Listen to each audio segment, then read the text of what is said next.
नमस्कार दोस्तों, आप सभी का हमारे YouTube चैनल में स्वागत है। आज हम आपको बताएंगे कैसे करेंगे नवरात्रि पर कलश स्थापना।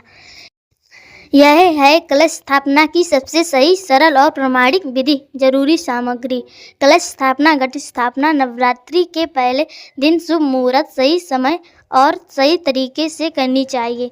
आइए जानें कैसे करें कलश स्थापना।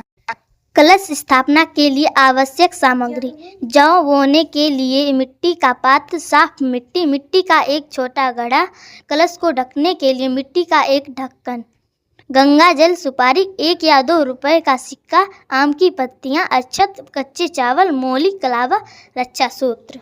जौ, जवारे, इत्र, वैकल्पिक फूल और फूल माला, नारियल, लाल कपड़ा, लाल चुन्नी, दुर्वा घास।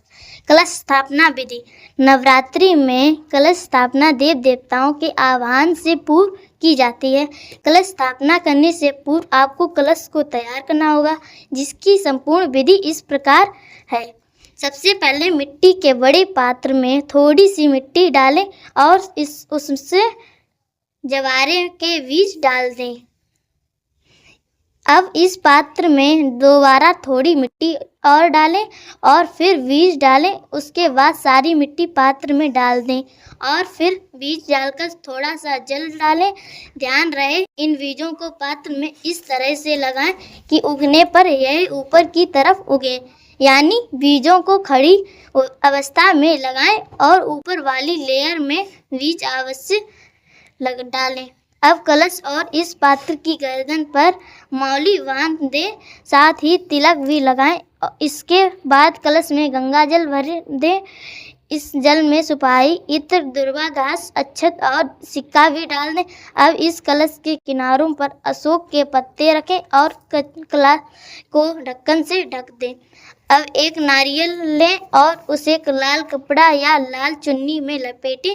तो चुन्नी के साथ इसमें कुछ पैसे भी रखें। इसके बाद इस नारियल और चुन्नी को रक्षा सूत्र से बांध दें। तीनों चीज़ों को तैयार करने के बाद सबसे पहले ज़मीन को अच्छे से साफ करके उस पर मिट्टी का जौ वाला पात्र रखें। उसके ऊपर मिट्टी का कलश रखें और फिर कलश के ढक्कन पर नारियल रख दें। आपकी कलश स्थापना संपूर्ण हो चुकी है। इसके बाद सभी देवताओं का आह्वान करके विधिवत नवरात्रि पूजन करें। इस कलश को आपको 9 दिनों तक मंदिर में रखे देना चाहिए। इसे ध्यान रखें, सुबह शाम आवश्यकता अनुसार पानी डालते रहें। यह थी कलश स्थापना की विधि। वीडियो को लाइक करें एंड सब्सक्राइब करें।